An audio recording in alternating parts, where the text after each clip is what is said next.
Number 3 پر ہے ہاشیما آئی land.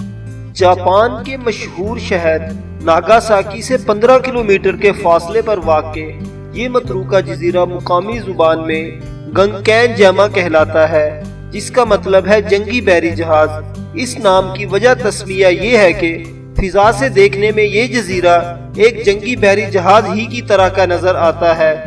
Japan بے شمار جزائر پر مشتمل ملک ہے۔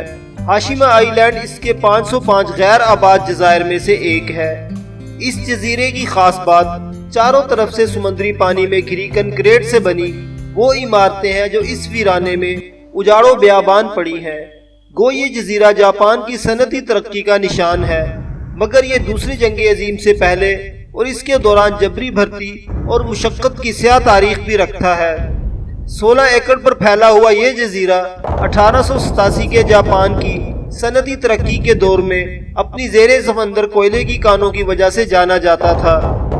1959 میں اس جزیرے کی آبادی 5259 تک جا پہنچی تھی، لیکن 1974 میں کوئلے کے ذخائر ختم ہو جانے کے بعد یہ کانیں بند ہو گئیں اور جلد ہی یہاں سے آبادی کا انخلا ہونے لگا اور یوں اگلی 3 دہائیوں کے لیے جزیرہ غیر آباد ہو گیا۔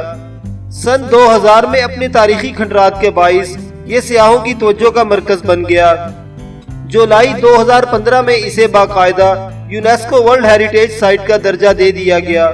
مٹسوبشی کمپنی نے 1890 میں اس جزیرے کو خرید کر یہاں کی زیر سمندر کانوں سے کوئلہ نکالنا شروع کیا تھا۔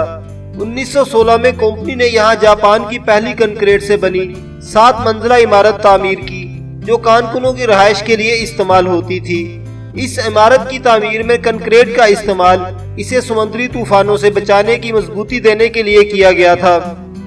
اگلے 55 برس میں مزید عمارتیں تعمیر کی گئیں، جن میں school, hospital, town hall, community centre, cinema, club house, swimming pool اور دکانیں وغیرہ شامل تھیں۔ 1930 کی دہائی سے لے کر دوسرے جنگ عظیم کے اختتام تک جاپان کی جانب سے بیگار میں پکڑے گئے کورین شہریوں اور چینی جنگی قیدیوں سے یہاں انتہائی ظلم و جور کے ماحول میں جبری مشقت لی جاتی رہی۔